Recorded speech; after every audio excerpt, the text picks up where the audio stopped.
तो आज बात करेंगे। कहा जा रहा है जी कि यूएई के अंदर डिग्रियों की टेस्टेशन की ज़रूरत नहीं है, और कहा जा रहा है कि जी कि यहाँ इंडियन के वीज़े भी नहीं लग रहे हैं। और ये पूछा जा रहा है जी कि डेमोग्राफिक डिस्ट्रॉय एरर होता क्या है। तो आज इन्हीं पॉइंट्स के ऊपर हम बात करेंगे, और वीडियो बहुत ज़्यादा खास और इन्फॉर्मेटिव होने वाली है। तो वीडियो को स्टार्ट करने से पहले जो लोग चैनल के ऊपर नए आए हैं उससे रिक्वेस्ट है चैनल को लाइक सब्सक्राइब जरूर कर दिएगा, पहले एक जरूर बता दिएगा ताकि नई वीडियोज़ की अपडेट्स आप लोगों को मिलती रहे। तो सबसे पहले जैसे कि मैंने आपको बताया कि कहा जा रहा है कि जी के डेमोग्राफिक डिस्ट्रॉय एरर होता क्या है।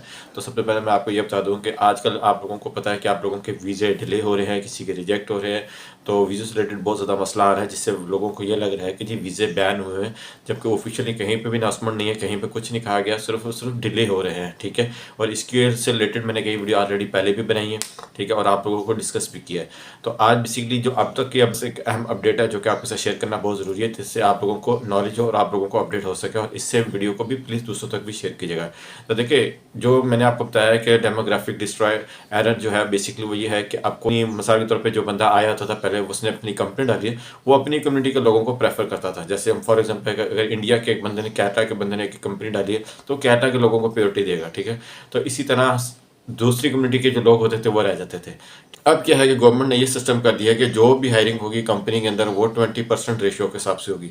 यानी कि 20% होगी पाकिस्तानी, 20% होगी इंडियंस, 20% होगी अफगानी, 20% होगी इजिप्शियन। ठीक है, तो यानी कि हर तरह से अब जो भी हायरिंग होगी वो 20% रेशियो के हिसाब से हुआ करेगी। ठीक है, और इससे एक देखा जाए तो एक फ़ायदा भी है, क्योंकि हर वो कंट्री के लोगों को मौका मिलेगा अपॉइंटमेंट का, वर्क परमिट का, एक रोज़गार का, हर तरह का एक बंदे को मौका मिलेगा हर नेशनैलिटी के लिए। ठीक है, क्योंकि बाद में कुछ लोग हायरिंग करते थे तो वो अपनी कम्युनिटी के लोगों को ज़्यादा प्रेफर करते थे। अगर देखा जाए तो एक तरफ से ये चीज़ एक बहुत ज़बरदस्त है। ठीक है, और ये चीज़ आपको आइंदा आने वाले वक्तों में मज़ीद नज़र आनी शुरू भी हो जाएगी, और कई कंपनियों में तो ये अप्लाई हो भी चुका हुआ है। ठीक है, कि यानी कि जिस वजह से आप लोगों का वीज़ा डिले होता था या रिजेक्ट हो रहा होता था, वो सिर्फ इसी वजह से होता था कि जिस कंपनी में आपने वीज़ा डाला है उस कंपनी में 20% जब वो ऊपर चला जाता है तो वो एरर दे देता था। ठीक है, यानी कि आपकी उसमें अब मज़ीद जगह नहीं थी, लेकिन आपने करना क्या कि किसी ऐसी कंपनी के अंदर अपना वीज़ा डालें जहाँ आपको पता हो कि यहाँ पे 20% रेशियो कम है।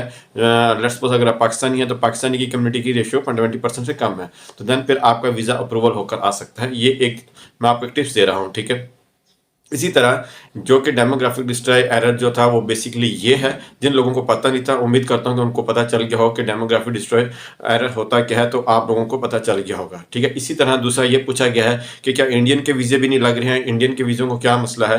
तो मैं बता दूँ कि मैंने ऑलरेडी पहले कुछ टाइम पहले एक वीडियो बनाई थी इंडियन के वीज़ों को लेकर। ठीक है, तो आपको मैंने बताया था कि इंडियन के वीज़े लग रहे हैं, लेकिन मसला ये आप आ रहा है आजकल के कुछ जो वीज़े रिजेक्शन या डिले हो रहे हैं वो इस वजह से हो रहा है कि ख़ास एक स्पेसिफिकेशन एक इंडियन के स्टेट के हैं जिसकी वजह से एक मसला आ रहा है। लेकिन अदरवाइज अगर ये कहा जाए कि पूरे इंडियंस के वीज़ों को लेकर मसला आ रहा है तो ऐसा नहीं है, सिर्फ एक खास हिस्से को लेकर मसला आ रहा है। लेकिन वो भी as well as soon as possible वो भी ठीक हो जाएगा, क्योंकि ये इतना खास नहीं है, लेकिन सिर्फ समटाइम कुछ इशू की वजह से डिले हो रहा है। लेकिन अदरवाइज खास स्पेसिफिकेशन ये है कि जिसकी वजह से इंडियंस के वीज़ों को लेकर मसला आ रहा है। ठीक है, तो इसका कहने का मतलब यहाँ पे ये कहूँगा कि इंडियन के वीज़े लग रहे हैं तो ऐसा कोई मसला नहीं है। ठीक है, तो इसके साथ मैं आपको एक बात ये भी बता दूँ कि जैसे कि मैंने आपको बताया कि आप मुझसे ये भी पूछा गया है कि डिग्री टेस्टेशन की ज़रूरत नहीं है, तो क्या आप लोग क्यों कह रहे हैं डिग्री टेस्टेशन कराई जाए। तो जैसे मैं आपको ये बता दूं कि डिग्री टेस्टेशन की ज़रूरत बिल्कुल है उन लोगों के लिए जो कि आउटसाइड से आ रहे हैं। जो इनसाइड लोग हैं उनको डिग्री की टेस्टेशन की जरूरत नहीं, कंपनी टू कंपनी ट्रांसफर हो रही है। ठीक है, और वो अपना काम एज यूजुअल उसी तरह कर रहे हैं। ठीक है, तो यानी कि अगर फॉर एग्जाम्पल आप यहाँ पे हैं तो अगर आपने अपनी कंपनी का टर्नओवर पूरा किया या आपको ऑफर लेटर कंपनी दिए तो आप ऐसे ही कंपनी में जा सकते हैं, आपको टेस्टेशन की डिग्री की जरूरत नहीं है। ठीक है, तो बेसिकली उन लोगों के लिए जरूरत है जो आउटसाइड से यानी कि पाकिस्तान से यानी कि इंडिया से यानी कि जो लोग आ रहे हैं उन लोगों को डिग्री की टेस्टेशन की जरूरत है। ठीक है, तो ये बात क्लियर होगी कि जैसे कि पूछा गया कि डिग्रियों को लेकर मसला बना हुआ था, इंडियन की वीज़ों को लेकर मसला बना हुआ था, और जैसे कि पूछा गया है कि ये डेमोग्राफिक डिस्ट्रॉय ऑर्डर होता क्या है, तो बेसिकली मैंने आप लोगों को बताया कि ये वजूहत होती है, ये मसला होता है। तो वीडियो बनाने का मकसद ये है कि इससे आप लोगों को काफ़ी नॉलेज हो सके, और जिन लोगों को पता नहीं था या कन्फ्यूजिंग थी तो उन लोगों को भी पता लग सके। ठीक है, तो उम्मीद करता हूँ कि वीडियो से काफ़ी सारी हेल्प होगी, और वीडियो अच्छी लगी तो प्लीज़ इसको दूसरों तक जरूर शेयर कीजिएगा। फिर मिलते हैं तब तक की नई वीडियो में, दुआ में याद रखिएगा। अल्लाह हाफिज़।